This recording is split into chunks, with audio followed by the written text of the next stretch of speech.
Nosso boa noite a todos, amados irmãos, que a graça e a paz do Senhor esteja conosco nesta noite de quarta-feira, dia 17 de junho de 2020. Queremos trazer nosso abraço a todos, amados irmãos da Igreja Presbiteriana. Saudamos a todos com a graça e a paz do Senhor. Hoje nossa exposição bíblica será no capítulo 5 da primeira Epístola de João, o último capítulo, capítulo 5.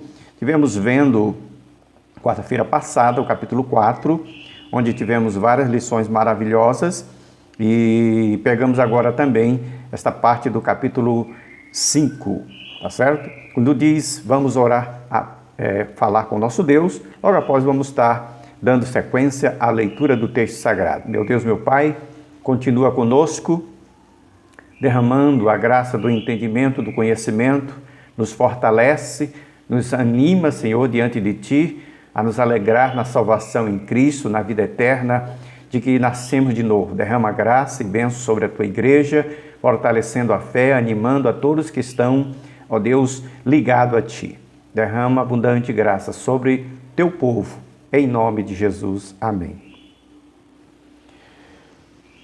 Primeira Epístola de João, capítulo 5. Começa dizendo, todo aquele que crer que Jesus é o Cristo, é nascido de Deus, e todo aquele que ama o Pai, ama também o que dele foi gerado. Assim sabemos que amamos os filhos de Deus, amando a Deus e obedecendo a sua palavra, aos seus mandamentos, no caso aqui. Porque nisto consiste o amor de Deus, em obedecer os seus mandamentos, e os seus mandamentos não são penosos. O que é nascido de Deus vence o mundo, e esta é a vitória que vence o mundo, versículo 4, é a nossa fé. Quem é que vence o mundo? Somente aquele que crê que Jesus é o Filho de Deus. Este é aquele que veio por meio da água e o sangue, Jesus Cristo, não somente por água, mas por água e sangue, e o Espírito é quem dá testemunho, porque o Espírito é a verdade. Há três que dão testemunho: o Espírito, a água e o sangue, os três são unânimes. Nós aceitamos o testemunho dos homens, mas o testemunho de Deus tem maior valor, pois é o testemunho de Deus que ele dá certeza do seu Filho. Quem crer no Filho tem em si mesmo testemunho. Quem não crer em Deus o faz mentiroso, porque não crê no testemunho que Deus dá acerca do seu Filho. Este é o testemunho que Deus nos deu, a vida eterna, e essa vida está no seu Filho. Quem tem o Filho tem a vida, quem não tem o Filho de Deus não tem a vida. Nós ficamos aqui até o versículo 12, onde resume-se todas as coisas, tá?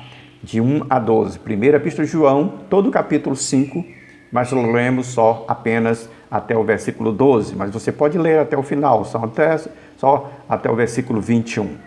Na verdade, amado, João novamente retoma o pensamento que do capítulo 4.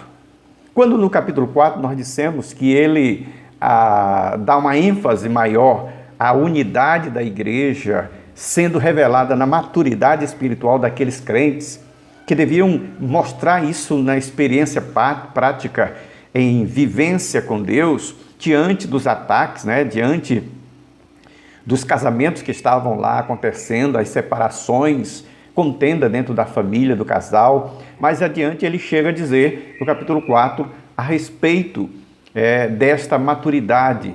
João trouxe para nós, na quarta-feira passada, esta ênfase que nós precisamos estar vivenciando isso em prática. É claro que o objetivo, como sempre dissemos, para você entender, o objetivo era desmascarar os falsos profetas com suas heresias. Quais eram esses profetas, essas heresias que estavam germinando, contaminando a igreja que o apóstolo João destacava ali? Exatamente isso, as heresias de que Jesus não é Deus, de ariano. Jesus foi obra criada por Deus. Havia um outro grupo que dizia, não, Jesus ele tem o corpo de homem, mas não pode ter a alma divina, porque Deus não habita no ser humano carnal, os docetistas, que nós já explicamos isso para nós. E os gnosticismos, que pregavam também que só se conhecia Deus através de um conhecimento muito alto, intelectual e quase nada de espiritual, né? É aquilo que as pessoas hoje, muitos ateus seguem. Não, eu só acredito se for comprovado pela ciência, cientificamente comprovado que Deus existe, aí eu posso crer. Então essa é a ideia deles. Mas nós não. Nós vivemos pela fé e pela fé devemos continuar vivendo, nos mantendo.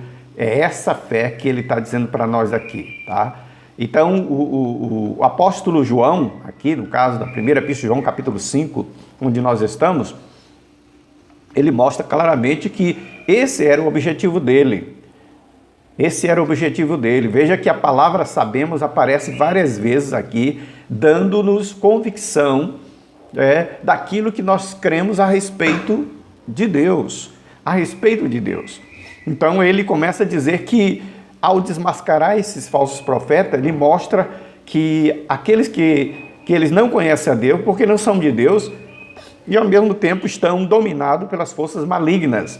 E aí João começa a mostrar que Jesus veio em carne, que ele é o Filho de Deus, que todo aquele que anda pecando continuamente, de certa forma ele diz, profanando a santidade, essa pessoa não é dele. E ele chega a dizer que até há pecados, versículos 16 e 17, para a morte, pela qual ele diz, nem ore irmão, nem irmã deve orar, porque são pecados horríveis.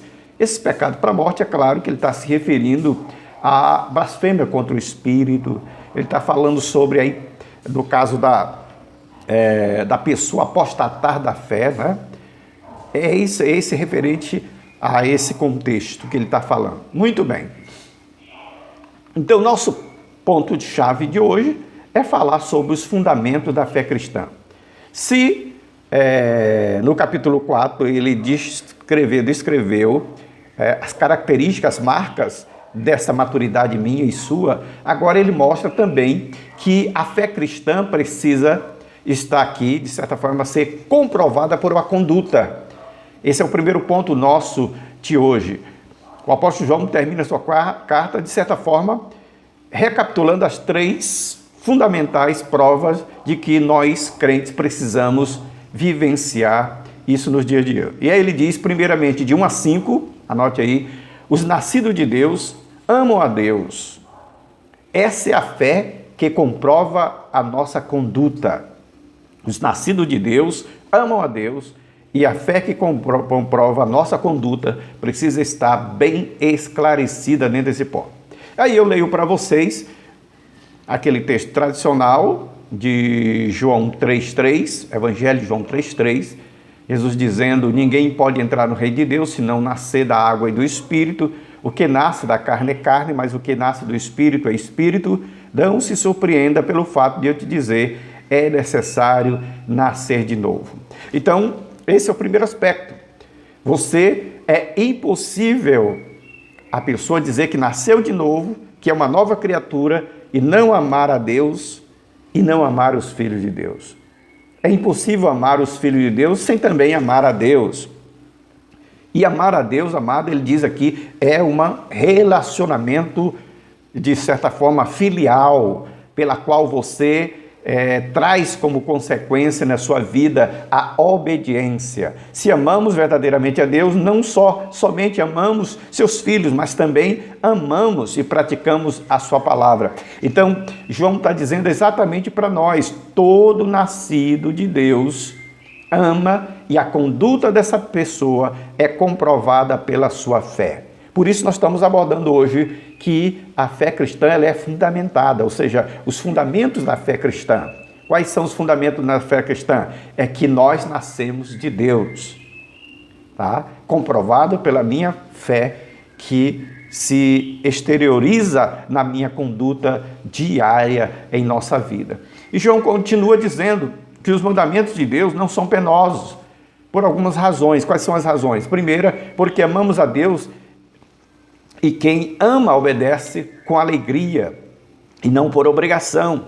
Esse é o primeiro ponto. O segundo ponto, porque recebemos poder pela fé para vencermos o mundo. Então Deus tem prazer que nós possamos obedecê-lo e nos deleitar nele. Então, um cristão verdadeiro nascido crê que Jesus é o Filho de Deus, ama a Deus e ama os filhos de Deus que guardam esses mandamentos, que é a palavra do Senhor. O segundo aspecto que eu quero destacar para você é que essa fé comprovada, ela é comprovada também não só por ter nascido de novo, mas também pela confissão, pela prova testemunhal. Ou seja, a fé ela tem que ser comprovada pelo testemunho. Do versículo 6 ao 10, você dá uma olhada no teu texto, veja o que diz de 6 a 10. Capítulo 5, da primeira epístola de João, diz: este é aquele que veio por meio da água e sangue, Jesus Cristo, não somente com água, mas também com água e com sangue. É o Espírito que dá testemunho, porque o Espírito é a verdade, pois há três que dão testemunho no céu: o Pai, a Palavra e o Espírito. Esses três são um. E três que testificam na terra: o Espírito, a água e o sangue. E os três unânimes num só propósito. Se admitimos que o testemunho dos homens e o testemunho de Deus é maior, ora, esse testemunho de Deus que ele dá acerca do seu Filho, e aquele que crê no Filho de Deus tem em si o testemunho, e aquele que não dá crédito a Deus o faz mentiroso, porque não crê no testemunho que Deus dá acerca do seu Filho. Vejamos, amado, que João traça para nós que essa fé comprovada, ela é comprovada pelo nosso testemunho. A sua vida de testemunho a Deus.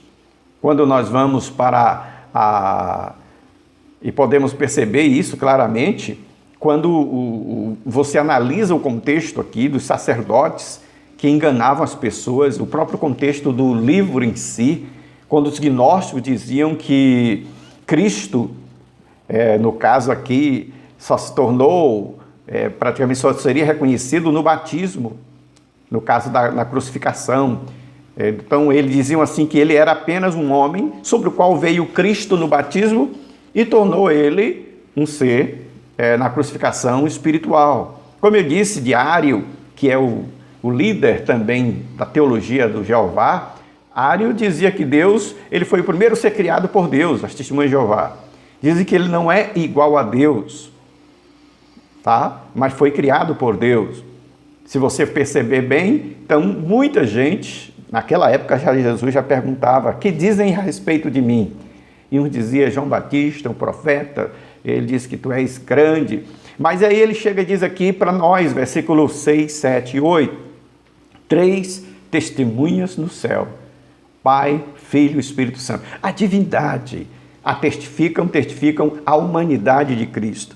Então, um grande questionamento se era Jesus Filho de Deus ou não. João afirma que a redenção jamais poderia ser efetuada se não fosse pelo Deus homem no tempo da sua história que Deus quis. E a água, o sangue e o Espírito têm o mesmo propósito: testemunhar a manifestação de Cristo. Mesmo propósito de testemunhar a manifestação de Cristo. Mas o que significa aqui a água e o sangue? São dois sacramentos que nós podemos hoje mostrar: o batismo e a ceia do Senhor. O batismo da nossa união com Cristo, a nossa morte espiritual, a nossa morte física e espiritual, e ao mesmo tempo a celebração da nossa fé em Cristo Jesus. Então, é muito importante combater as heresias da época. João está trazendo essa luz para nós exatamente por isso. Ensina que por exemplo, os gnósticos, uma parte deles chamada Cerinto, diziam que Jesus veio que Cristo veio sobre Jesus no batismo e retirou-se dele ali na cruz. E João está refutando essa heresia, dizendo: não, há uma unidade, há um mesmo propósito. João mostra que Jesus é o mesmo desde o seu nascimento até a morte e para todo sempre. E ele é o homem, Jesus, o Cristo de Deus. E essa é a defesa de João continuamente, para testificar aqueles irmãos que estavam, de certa forma, dispersos, espalhados e duvidosos com relação à divindade de Cristo. E João chega a confirmar veemente: temos ainda o testemunho do Espírito. E assim temos dois testemunhos, e o objetivo de Deus é este: que a água e o sangue por um lado e o Espírito pelo outro. A água do batismo, a água da palavra, a água que regenera, a água que muda, o sangue que purifica, que nos lava. Então, o propósito do testemunho de Deus no céu, na terra, a respeito do seu Filho, é que creiamos nele. Essa é a verdade. Do versículo 13, versículo 11 ao 13, João destaca também para nós. A fé ela precisa ser comprovada não só pelo testemunho, mas também pela palavra pregada, pela palavra exposta. O que a Bíblia diz a respeito desses pontos importantes para nós? Quando você lê João 3,16, que é aquele versículo tradicional conhecido do povo de Deus, porque Deus amou o mundo de tal maneira que deu seu Filho unigênito para que todo que nele crê tenha vida eterna. João 17,3 diz assim: e esta é a vida eterna, que te conheçam a ti, o único Deus verdadeiro, e a Jesus Cristo, a quem enviaste. Então nós sabemos que, como ele diz aí, nós sabemos, essa expressão sabemos, sempre repetidamente dizendo que a vida eterna, não apenas pelo testemunho interno do Espírito, mas também pela revelação da palavra. A palavra quem? De Deus, a Bíblia Sagrada. E para isso você vai ver no 5,13 aí, que os crentes, para que eles soubessem que eles têm a vida eterna, no caso tinham a vida eterna, e não teriam a vida eterna, de que talvez não tivesse vida eterna. Então a vida eterna é um presente, não uma coisa que nós compramos ou que merecemos, segundo Efésios 2, 8 e 9, né? Pela graça sois salvos mediante a fé, isto não vem de vós, é um dom de Deus. Então é um dom de Deus a pessoa, como um presente à pessoa que crer nele. Nós não apenas recebemos a vida eterna em Cristo, de Cristo, mas em Cristo. E essa vida eterna, amado, ela é encontrada exatamente, não é encontrada em nenhum lugar, nenhuma religião, a não ser na pessoa de Jesus. É impossível ter vida eterna sem Cristo. É impossível ter vida eterna sem vitória. Tá? A vida está nele. O dom da vida eterna é recebido, como ele diz, pela fé. E isso João precisava dizer para eles: meus filhos, vocês precisam pela fé, crer. A fé é isto. E essas são as características que mostram os fundamentos da fé cristã, que nós precisamos todo dia proclamar, professar. Esse era o grande propósito de João, que a vida eterna não é um prêmio que fazemos merecimento, jus, mas uma dádiva que não merecemos, que a vida eterna se acha em Cristo, e Ele é um dom de Deus, e é uma posse que eu e você podemos ter. Então, do versículo 14 ao 15, João destaca uma outra lição para nós.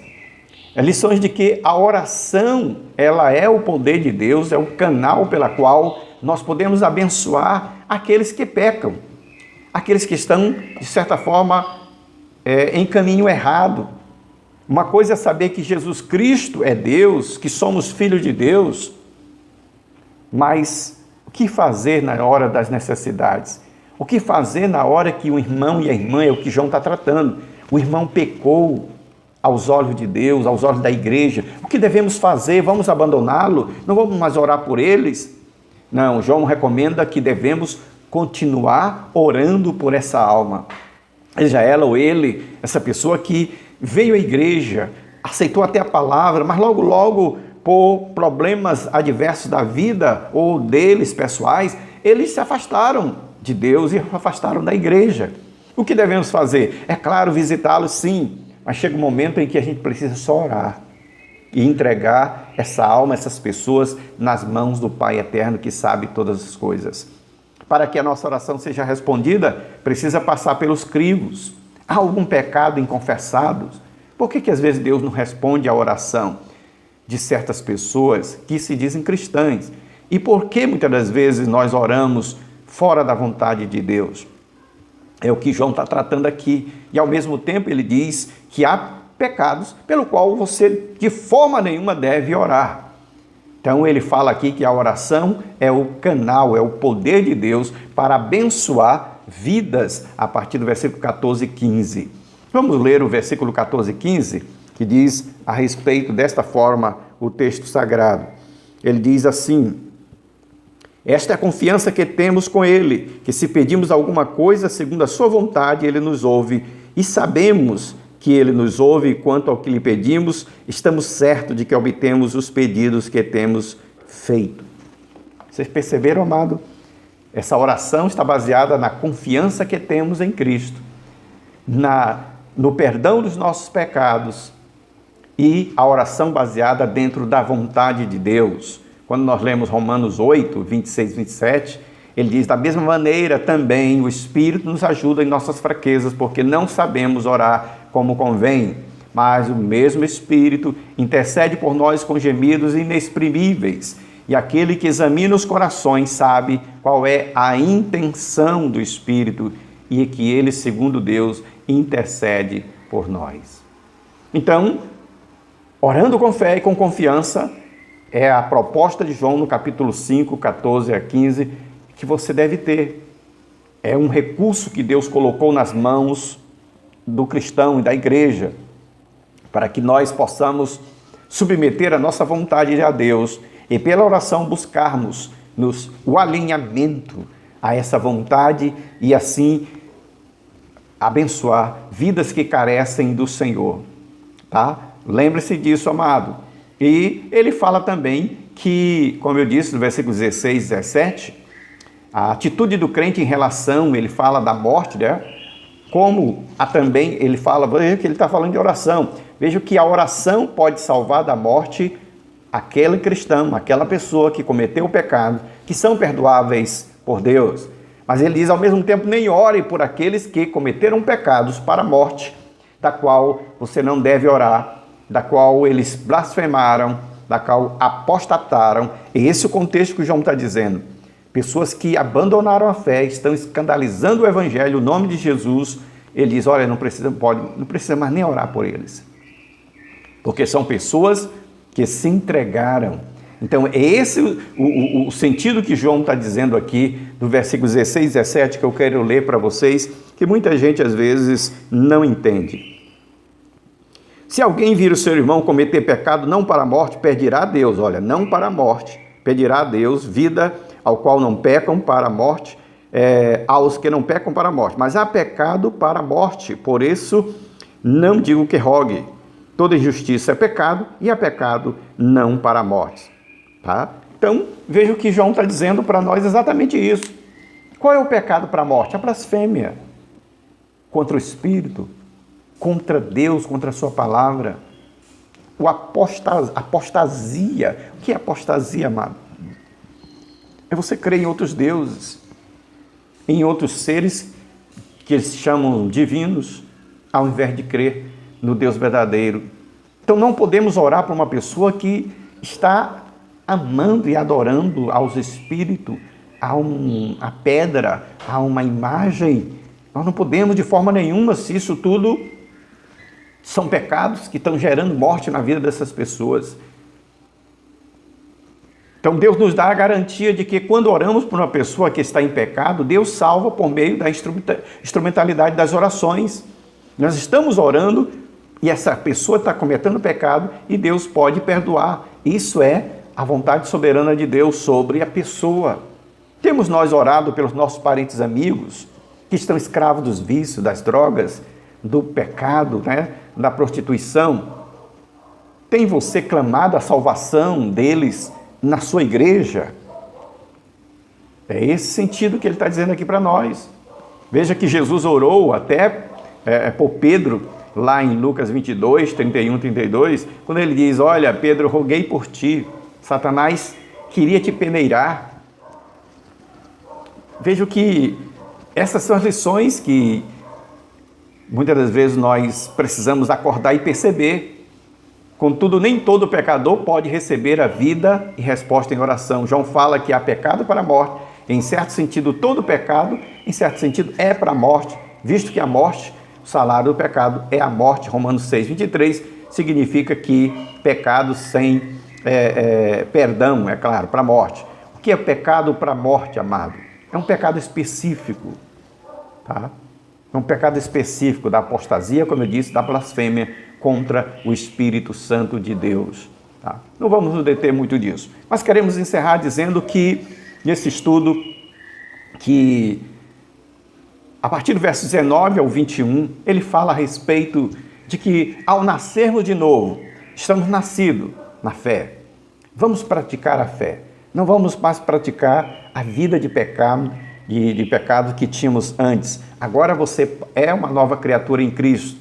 Então, isso ele dizia exatamente isso nesses versos 16 e 17. A relação àqueles que não nasceram em Cristo. O crente que vive na prática do pecado e continua no pecado habitualmente, essa pessoa não se deve mais orar por ele. Mas ele fala que aquele que nasceu de Deus é diferente. Que nasceu de Deus é aquele que, diríamos assim, de certa forma, aquele que nasceu de Deus é Jesus e não o cristão. Ou seja, não é o cristão que se guarda, mas Cristo o guarda. O Filho de Deus é que mantém o salvo. Aquele que nasceu de Deus guarda todo o que é aquele que é nascido de Deus. E se somos nascidos de Deus, somos guardados. Ele diz aqui até do maligno, quando ele ataca veementemente a igreja para destruir o crente. E ele ataca como, amado? De certa forma, trazendo sofrimento, inflamando o orgulho. Então, quando você vê um crente sofrendo demais, no orgulho da sua vida, soberbo, e ele diz que é crente, ele muitas das vezes está dando brecha ao inimigo, tá? Então, quando ele diz aqui que o maligno não o atinge, não o toca, é exatamente no sentido de fazer com que ele morra ou perca a salvação em Cristo. Mas ele vai atacar de todas as formas para tentar ter domínio sobre uma área que é completamente divina. Ele sabe que ele não consegue, mas ele vai tentar. Então, João define que Jesus é o verdadeiro Deus. E nós estamos nele, nós somos guardados por ele. Nele nós temos a vida eterna. Esses são os fundamentos da fé que você pode confessar dia a dia. A tua vida eterna é dada pela pessoa do nosso Senhor e Salvador Jesus Cristo. Então, amado, que Deus te abençoe e você possa guardar. Por isso ele diz, filhinho, versículo 21, guardai-vos dos ídolos. O Filho de Deus nos guarda do maligno e nos guarda dos ídolos. Essa é a vida diferente que João traz para nós. Não abandone a Deus. Continue firme, forte na pessoa de Deus e ele te abençoará ricamente. Essa é a visão de João que Deus trouxe para nós nesta noite de estudo e doutrina de quarta-feira. Vamos orar agradecido. Pai, eu te agradeço pelas ricas bênçãos, pela forma que tem dado, iluminado a mente dos teus servos, os corações, para o entendimento da tua palavra. Nos guarda, nos livra de todo mal e nos dá firmeza em ti. Em nome de Jesus eu oro e te agradeço. Amém, Jesus. Amém. Louvado seja Deus. A paz do Senhor.